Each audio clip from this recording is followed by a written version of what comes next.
नमस्कार, मैं राहुल नागपाल और आप देख रहे हैं हमारा यूट्यूब चैनल बोल 85। बामसेफ का एक दिन का अधिवेशन दिल्ली के अम्बेडकर भवन पर आज समापन हुआ है।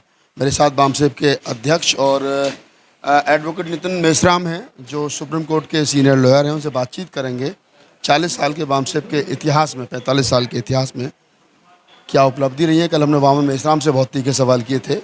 आज हम इन लोगों से बातचीत कर रहे हैं और जानने की कोशिश कर रहे हैं कि जो फूले अम्बेडकरी आंदोलन है, जिसको चलाने की जिम्मेदारी वामसेफ के कंधों पर बड़ी जिम्मेदारी के साथ सौंपी गई थी मान्यवर काशीराम साहब के समय पर, तो अभी क्या स्थिति है। मेश्राम जी, बाबा साहब ने कहा था संगठित रहिए।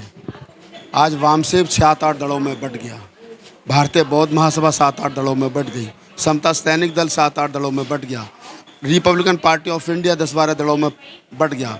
तो बाबा साहब डॉक्टर अम्बेडकर की बात पर हम लोग चल रहे हैं या अपनी अपनी बातें अपने अपने तरीके से बाबा साहब की बातों का मतलब निकालें? पहला यही सवाल है। मैं इसको दूसरी तरह से देखता हूँ कि एक समंदर है जो बामसेफ है, तो कई सारी नदियाँ जो है समंदर में आके मिल रही है। तो समंदर में पानी बढ़ ही रहा है, कम नहीं हो रहा है।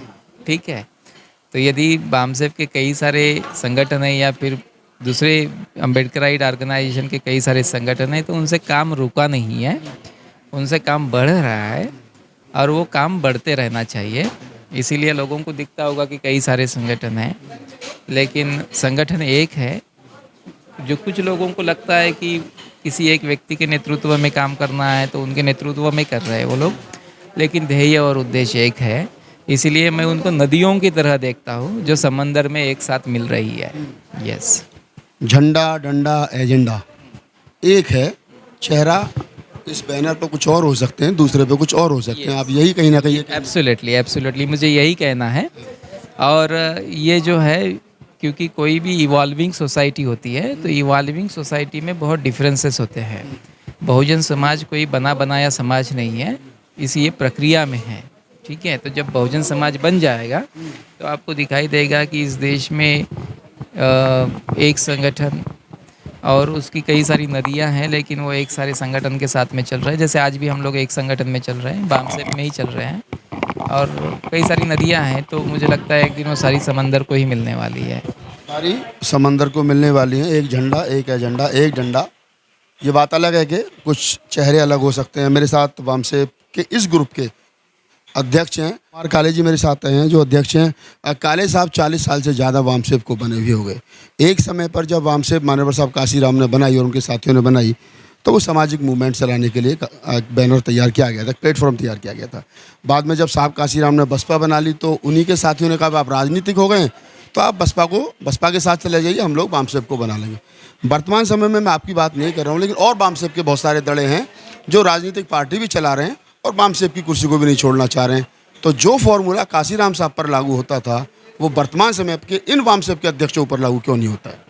आपने सवाल भी दिया और जवाब भी आपने ही दिया है, तो मैं आपके सवाल और जवाब दोनों का शुक्रिया अदा करता हूँ। मूलतः बामसेफ एक सामाजिक परिवर्तन के लक्ष्य को लेकर बनी थी। उस सामाजिक परिवर्तन के लक्ष्य के लिए राजनीति एक साधन है और उसका साधन के तौर पर उपयोग होना चाहिए, मगर ये करते समय अपनी सामाजिक जड़ों को लगाने का काम निरंतर होते रहना चाहिए। हमने आज की इस अधिवेशन में वो विषय भी इसीलिए जानबूझकर रखा था कि पिछले 50 सालों से बहुजन लोग राजनीति में है और इतना सफल काफ़ी है कि अपनी राजनीतिक पेट वो बना लें, तो उसके बावजूद भी उसमें वो जो सफलता होनी चाहिए वो नहीं हो पाई। मान्यवर जी का भी एक बहुत सफल प्रयास भी रहा और उन्होंने उसमें बहुत ज़्यादा बेहतरीन रिजल्ट भी दिए, मगर उनके निर्माण के बाद में हमने देखा कि वो कारवां आगे नहीं बढ़ पाया। इसका एक बड़ा कारण हमने ये देखा है कि जो भी बहुजन आंदोलन से या सामाजिक आंदोलन से राजनीति में जाते हैं या जाते रहे हैं, उन्होंने अपनी राजनीति कायम होने से पहले ही अपनी सामाजिक जड़ें काटना या उसको कमज़ोर करना शुरू कर दी। आपकी राजनीति में बहुत बार अवसरवादिता का सिद्धांत आता है, राजनीति में समझौते करने पड़ते, सिद्धांतों को छोड़ना पड़ता है। और चूँकि सामाजिक संगठन हमेशा सिद्धांत और विचारधारा की बात करेगा, गैर समझौते की लड़ाई लड़ने का काम करेगा, तो इसका टकराव होते रहता है और हमेशा सिद्धांतों की जीत होती रही है। इसलिए सिद्धांत और सवाल खड़ा करने वाले लोग ना रहे, इसलिए राजनीतिक लोग हमेशा अपनी सामाजिक जड़ों को कमज़ोर करके अपनी राजनीति चलाना चाह रहे हैं। इसी वजह से वो कमजोरी बनी रही। ज़्यादातर बामसेफ के जो दड़े हैं मैं नाम लेकर के कहूँ वामन मेश्राम साहब की आप ज़्यादातर स्पीच सुन लीजिए। उनका एक वो पिछले 20 साल से एक भाषण है जो चल रहा है, हम ब्राह्मणों को विदेश भेजेंगे, ये आर्यन है, हम 85% मूल निवासी हैं। क्या आपका भी ब्राह्मणों को विदेश भेजने का कोई प्रोग्राम है, या उनको यहीं रह करके जो भारतीय संविधान में उनकी नागरिकता है उसको बचाए रखने की लड़ाई लड़नी है? आप बेहतरीन तरीके से सवाल और जवाब दोनों एक साथ दे रहे हैं। मुझे यही समझ में नहीं आ रहा कि आप संगठन का काम करना चाहिए। नागरिक के रूप में रहना एक अलग बात है और मूल निवासी के रूप में रहना एक अलग बात है। वो भारत के नागरिक हो सकते, वो मूल निवासी नहीं है। भारत का विदेश किस आधार पर भेज रहे हैं? वो विदेश भेजने का मुद्दा अलग हो गया। आपने जो बात कही कि नागरिकता के अधिकार में वो रह सकते, तो नागरिक के लेवल पर संविधान ने मामला पहले ही समाधान कर दिया है कि नागरिक की हैसियत से रहे। आज वो इस देश के शासता वर्ग के रूप में या इस देश के शासक वर्ग के रूप में रहकर जो मूल के रहवासी लोग हैं उनके ऊपर अत्याचार करने का काम कर। तो हमारी लड़ाई इस देश में उस बात को लेकर है कि जो संवैधानिक बात जो आज़ादी के बाद में जो बनी हुई थी कि भाई संविधान लागू हो और संविधान के आधार पर मूल निवासियों का शासन प्रशासन हो, उस लड़ाई को लड़ने का हम काम कर रहे हैं। ब्राह्मण विदेशी है, उसमें किसी तरीके का कोई किंतु परंतु नहीं। एक सवाल, मैं वकील साहब, आप क्योंकि लॉ से जुड़े हुए हैं, संवैधानिक भाषा अच्छे तरीके से जानते हैं, जिस प्रकार से आरएसएस और हिंदुओं के तमाम संगठन ये कहते हैं कि मुसलमानों को पाकिस्तान भेजेंगे, तो हिंदू धर्म को मानने वाले जो सनातनी परंपरा जिसको आजकल कहा जा रहा है, उनको बड़ी गुदगुदी होती है, खुशी होती है कि मुसलमान पाकिस्तान चले जाएंगे, इनके मस्जिदों पर हम कब्जा कर लेंगे, इनकी कोठियों पर हम कब्जा कर लेंगे। ठीक उसी प्रकार से कुछ लोग हैं जो कहते हैं कि ब्राह्मणों को विदेश भेजेंगे तो हमारे लोगों को भी गुदगुदी होती है। तो ऐसा तो नहीं है कि जो काम मुसलमानों को गाली दे करके आरएसएस कर रही है वही काम वामसेप और वामसेप के दड़े ब्राह्मणों को विदेश भेजने का सपना दिखा करके कह रहे हो कि ये मिश्रा जी की कोठी पर हम कब्जा कर लें। मुझे याद नहीं है कि वामसेप ने कभी ऐसा बोला हो कि हम नाम लेके बता रहा हूँ वामन मेश्राम जी का, मैं आपको वीडियो भेज दूंगा। और दूसरी बात जो है, हम लोगों ने संविधान बनाया है, तो वामसेप की ये विचारधारा है कि, और वर्ल्ड वाइड भी ये विचारधारा है कि जो भी आता है नेचुरलाइज्ड हो जाता है तो वहाँ का वो सिटीज़न बन जाता है। तो नेचुरलाइज्ड हो जाता है तो सिटीज़न बन जाएगा, लेकिन उनको संविधान के दायरे में रहना होगा। जो भी व्यक्ति संविधान के दायरे में नहीं रहेगा उसको जो कानून है वो कानून काम करेगा उसके लिए। लेकिन मुझे इस बात को पता नहीं है कि किसी को गुदगुदी हो रही है कि उनको भेजा जाएगा वापस, इधर से उधर ट्रांसपोर्ट किया जाएगा। इस तरह का विचारधारा को हम लोग प्रोपोगेट नहीं कर रहे। हमारी 85% की जो विचारधारा है वो हमारे मूल निवासी बहुजन समाज जो इस देश के हुक्मरान होने चाहिए उनको हुक्मरान बनाने की विचारधारा है। दूसरी बात, इस देश में जो विदेशी लोगों ने आकर जाति व्यवस्था का निर्माण किया, वर्ण व्यवस्था का निर्माण किया, महिलाओं को गुलाम किया, इस व्यवस्था को ख़त्म करने की हमारा आंदोलन है। तो समतावादी समतामूलक समाज व्यवस्था, समता, बंधुता, समानता जो संविधान कहता है वो उस पर वामसेप चल रहा है। लेकिन सपोज इस आंदोलन का कोई विरोध करेगा और यदि वो विदेशी होगा तो उसको उसका भुगतना पड़ेगा। ठीक है, तो 85% लोग इस देश में तय करेंगे ना डेमोक्रेसी का पहला। अभी अध्यक्ष जी मेश्राम जी ने कहा कि 85% लोग तय करेंगे। अब 85% में से आपके कितने परसेंट लोग साथ हैं? आपने नारा दे रखा है 85% का, जबकि हम पूरे देश भर में, मैं भी जाता हूँ, मैं मंच भी शेयर करता हूँ, पत्रकारिता भी करता हूँ, लोगों को भी देखता हूँ, ज़्यादातर वो कुछ एक जातियाँ हैं। काशीराम साहब का पूरा जीवन निकल गया बहुजन समाज बनाने में, बामुश्किल वो ओबीसी की 15-16% जातियों को अपने साथ जोड़ पाए, जो भी मोस्ट बैकवर्ड है।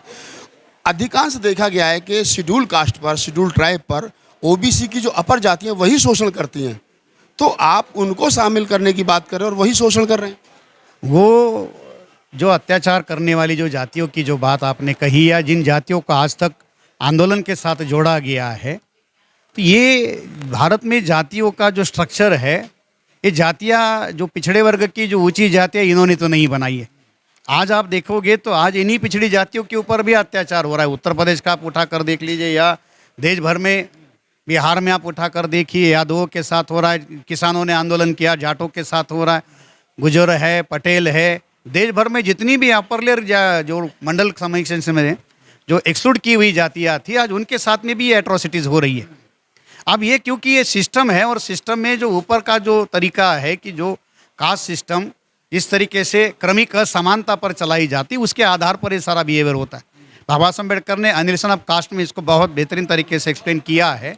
अब रही बात हमने इन चीज़ों को जगाने जोड़ने की जो बात कही है, तो अभी आपने भी सुना होगा कि मंच पर से हमने इन चीज़ों के लिए अपना कार्यक्रम भी हमने लगातार शुरू रखा है कि 6000 जातियों में सामाजिक ध्रुवीकरण की बात जो है, इसमें आज लगभग हम ये कह सकते हैं कि कांशीराम जी के समय में जो जातियाँ जुड़ी थी, आज उससे कई गुना ज़्यादा पिछड़ी जातियाँ या शेड्यूल कास्ट के आदिवासियों की नोमैडिक ट्राइब्स की जातियाँ भी इसके साथ खुलकर मिलकर काम कर रही है। हाँ, ये गति जिस अनुपात में होनी चाहिए उस अनुपात में गति नहीं है, मगर आज उन जातियों के अंदर जैसे ही आत्मसम्मान और स्वाभिमान का भाव खड़ा हो रहा है, वो अम्बेडकराइट आंदोलन में शामिल होने के लिए पहल कर रही है। आप कह रहे हैं कि वो जातियाँ पहल कर रही हैं। अभी आपने 85% की बात कही, हम भी 85% की बात को आगे बढ़ाते हैं, लेकिन जिसको आप अल्पसंख्यक कह रहे हैं, जिसको आप विदेशी कह रहे हैं, जिसको आप कह रहे हैं कि तो ब्राह्मण हैं, तो 15% लोग हैं, 12% लोग हैं, वो सत्ता में हैं, उनकी संख्या भले ही उंगलियों पे आप कम हो परसेंटेज के हिसाब से, लेकिन संसाधनों पर उनके कब्जा हैं। आपके लोग उनकी शाखाओं में जा रहे हैं, उनकी विचारधारा को आगे बढ़ा रहे हैं, उनके त्योहारों को मना रहे हैं, उनके चाहे गणेश चतुर्थी हो, चाहे कोई अन्य त्यौहार आता तो आप ही के लोग कावड़ ला रहे हैं। तो आप अपने लोगों को अपने साथ नहीं लगा पा रहे हैं और वो आपके लोगों को अपनी शाखाओं में ले जा रहे हैं, सरकार बना रहे हैं। तो ये कैसे संभव हो पाएगा? सिस्टम के कारण ये संभव है। सिस्टम पर जो अनियंत्रित वर्चस्व उनका है उसकी वजह से, अगर संविधान भारत में लागू है और संविधान की जो सारी बात जो है अगर वो भारत में लागू होती है, तो जिस तरीके का आप जो बात कह रहे हो तो होना संभव ही नहीं। संविधान वैज्ञानिक दृष्टिकोण की बात कहता है, संविधान समानता की बात कहता है, संविधान जाति विरोध वाला जो समाज है, कास्टलेस सोसाइटी की बात कहता है। ये तो 75 सालों में उसके ऊपर अमल ही नहीं हुआ है। कि हमको वैज्ञानिक सोच लोगों के अंदर डेवलप करनी चाहिए, स्टेट की जिम्मेदारी है। लेकिन सवाल वहीं आता है कि जब देश का प्रधानमंत्री जाकर के राम मंदिर के वहाँ जा कर रहा है ना, वो सिस्टम की वजह से प्रधानमंत्री बने हैं, पार्टी की तरफ से नहीं बने। पार्टी ने तो उसको नॉमिनेट किया हुआ है, मगर उसको बनाने वाले जो लोग हैं वो लोगों ने उसको अपने सिस्टम के अनुरूप बनाकर रखा हुआ है।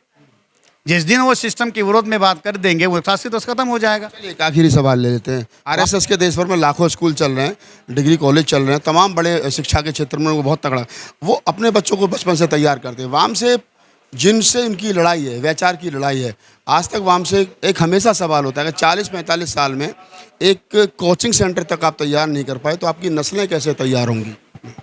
हमारे समाज के स्कूल्स नहीं है और स्कूल ऑफ थॉट्स भी नहीं है। वामसिप ने ये पहले लेवल पर ये काम किया कि जो कम से कम बुद्धिजीवी जो पढ़े लिखे लोग हैं उनको कम से कम इस बात का सामाजिक आस्था और विश्वास जो है उसके बारे में उनके अंदर पे बैक टू सोसाइटी की भावना पैदा की जाए। उसमें हम बड़े पैमाने पर सफल रहे और जो स्कूल और उसकी जो बात है उस दिशा में हम लोग गंभीरता से प्रयासरत है। आने वाले समय में इसके लिए हम लोग काम कर रहेंगे। और दूसरा, हमने इसमें एक तरीका ये भी बनाया है कि हमारे अपने समाज के द्वारा भी चलाए गए बहुत सारे स्कूल है, उसके साथ हम लोग संपर्क और संवाद बनाए हुए हैं कि वहाँ इस विचारधारा के कार्यक्रम लगाए जाए या उन संस्थाओं के अंदर ये बहुजन विचारधारा या संवैधानिक मूल्यों को प्रस्थापित करने के लेवल पर भी हम लोग प्रयासरत हैं। चलिए, एक सवाल यहाँ निकल करके आता है क्योंकि वामसेप से ही जुड़ा है ये सवाल। वामसेप ने पहले, मान्यवर साहब काशीराम ने 20 साल तक समाज को जागरूक किया, उसके बाद में राजनीति स्टार्ट की। मान्यवर साहब की कुटेशन है कि जिन राजनीतिक दलों की सामाजिक जड़ें मजबूत नहीं होती उनकी राजनीति लंबे समय नहीं चलती है। आज बहुजन समाज की राजनीति, खासतौर से वो पार्टी जो वामसेप के कैडर से निकली, आज वो हाशिए पर है, तो क्या कारण समझते? अब ये सवाल पार्टी के नेतृत्व को पूछना चाहिए कि वो हाशिए पर है तो आपका वो वामसेप से निकली है, वामसेप को इग्नोर कर देना उनके लिए भारी पड़ा है, या सामाजिक संगठनों को इग्नोर कर देना भारी पड़ा है, या लोकतांत्रिक मूल्यों को ना अपनाना उनके लिए भारी पड़ा है? उसका मूल कारण है कि जिस नींव पर वो बनी है उस नींव को अगर आप कमज़ोर करके राजनीति करना चाहोगे, जो बहुजन राजनीति की कंसेप्ट मान्यवर ने बनाई थी उसको अगर हम कमज़ोर करके केवल एक कांशीराम जी या बीएसपी तक सीमित नहीं, जो भी बहुजन राजनीति करना चाहता है उसके पास वो कंसेप्ट होना चाहिए और उसी के आधार पर राजनीति के मूल्य निर्माण होने चाहिए, पर नहीं हो रहे। इस वजह से विफलता है। उत्तर प्रदेश में बाबरी मस्जिद की शहादत के बाद लगातार 20-25 साल बैकवर्ड राजनीति सत्ता में रही। ये लंबा समय था। उत्तर प्रदेश जो देश में आज राजनीति का केंद्र बना हुआ है, उस प्रदेश में 25 साल तक पिछड़े वर्गों के राजनीति का बोलबाला रहा, चाहे सत्ता या विपक्ष दोनों में बैकवर्ड लोग रहे।